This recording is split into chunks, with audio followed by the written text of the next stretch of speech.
Prevalence of results controls.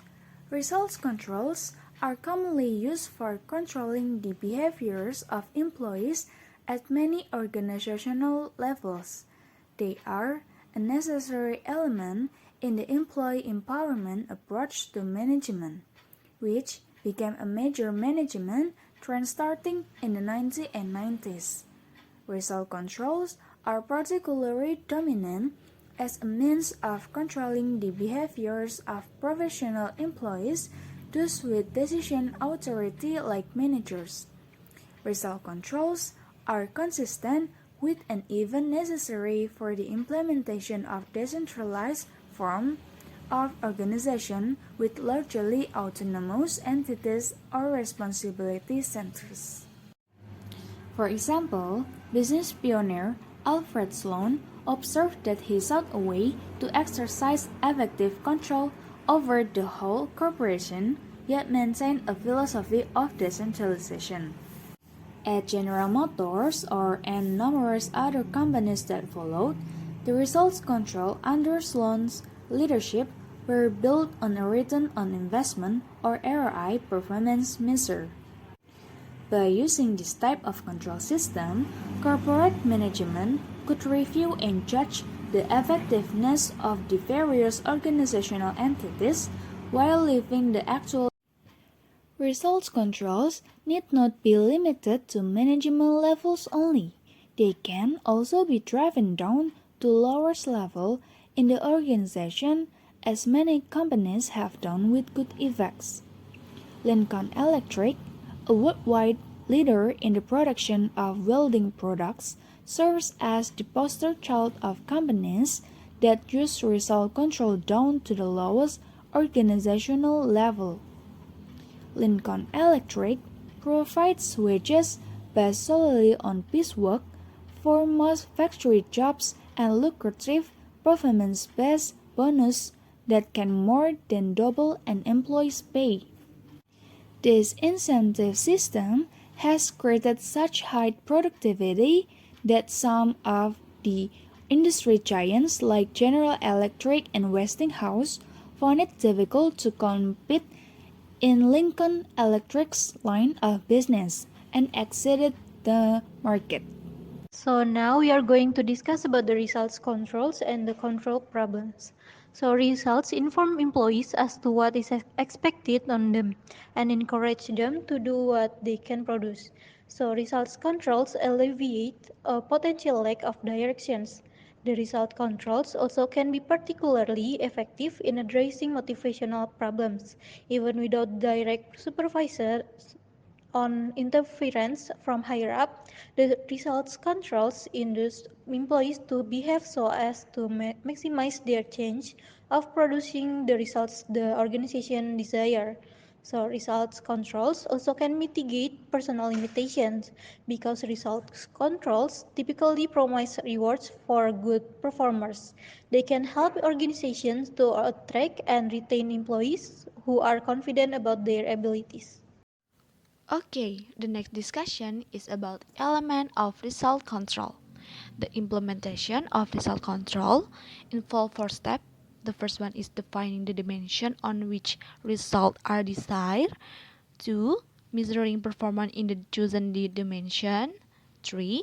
Setting performance target for employees to attain for each of the measure. And the last is 4. Providing reward for target attainment to encourage the behavior that will lead to the desired result. While the steps are easy to list, executing them effectively can be challenging. Okay, let we discuss from the first. First is defining performance dimension. Determining the dimension of performance is a critical thing for the purpose determined and followed by measurement can make the way of employee about what is important. In business terminology out of hearing, what you measure is what you get. Why the dimension of this performance is not defined by appropriate result control will encourage employee to do the missing thing. And next is measuring performance. Measurement, which is attaching the number of the number to certain object, is an important result control element. Certain object is the performance of employee or group of employee in certain time period. Various different measurement results that can be connected with reward, whether are financial or non-financial. Okay, and number three is setting performance target. Performance target or standard is the other important element of the control system result. In result control system, target must be removed for any aspect of performance measurement dimension. Performance target might influence behavior through two ways. The first is performance target encourage action and increase motivation through the presentation of express purpose, which must be accessible by employees and not statement of the cap.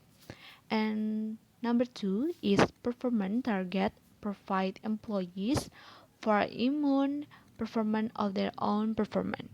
Everyone in the basic will not receive the feedback unless they able to understand the concept. And the last is providing reward or punishment.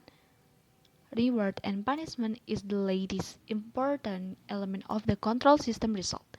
General advice include in contract can include institution or salary, bonus, promotion, guaranteed job, assignment of work, training opportunities, freedom, recognition, and power.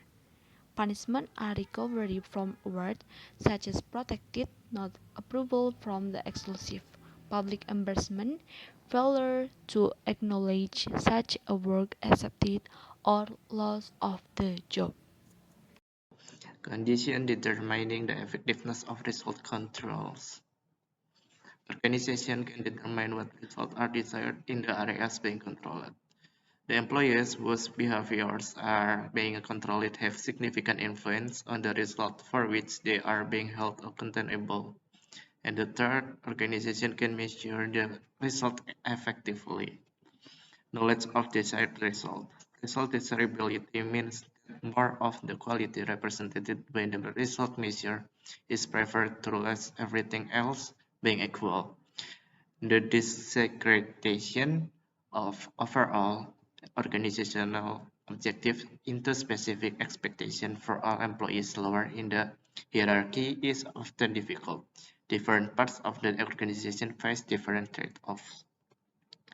For example, processing managers create value by procuring good quality, low-cost material on time.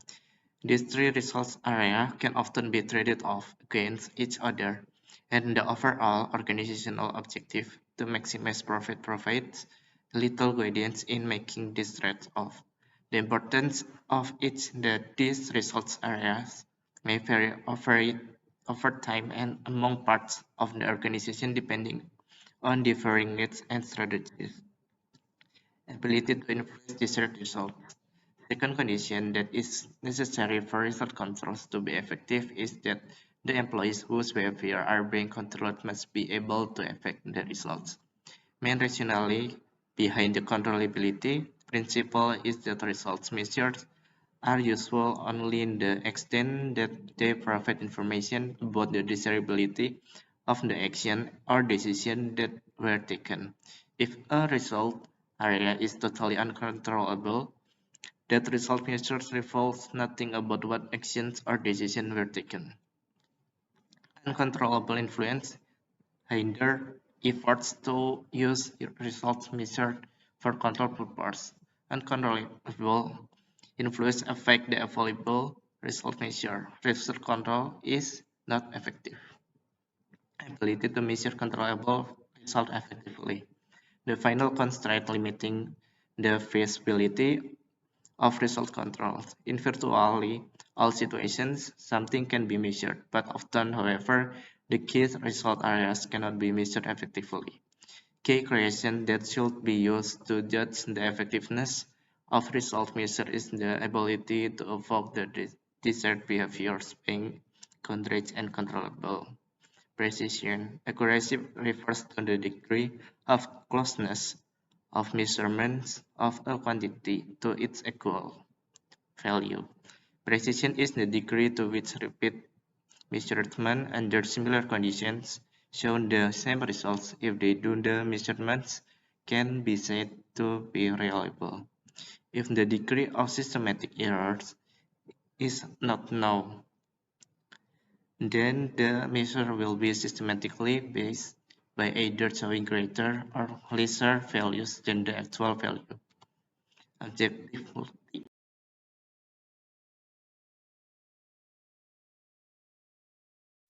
In conclusion, our presentation described an important form of control, results control, which is used at many levels in most organizations. Result controls are an indirect form of control because they do not focus explicitly on the employee's actions or decisions. However, this indirectness provides some important advantages. Result controls can often be effective when it is not clear what behaviors are most desirable. Result controls usually are the major element of the management control system used in all but the smallest organizations. However, result controls often are supplemented by action personal or cultural controls.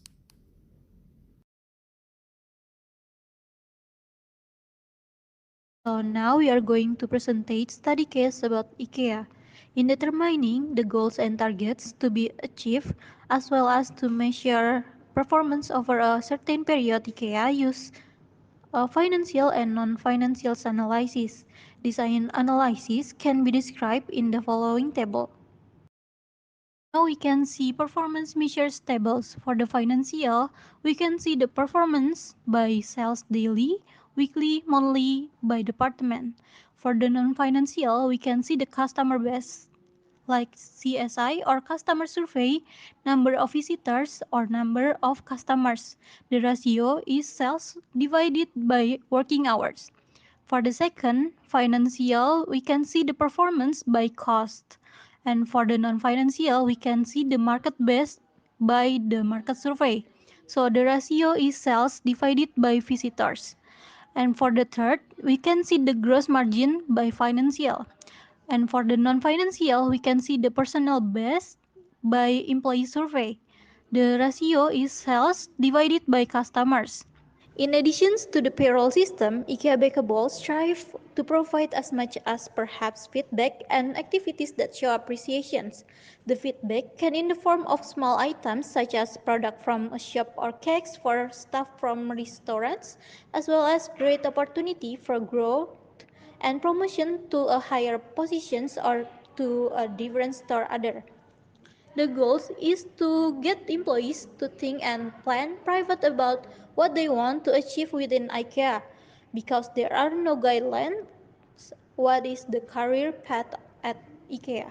Problems that can be solved by using result controls.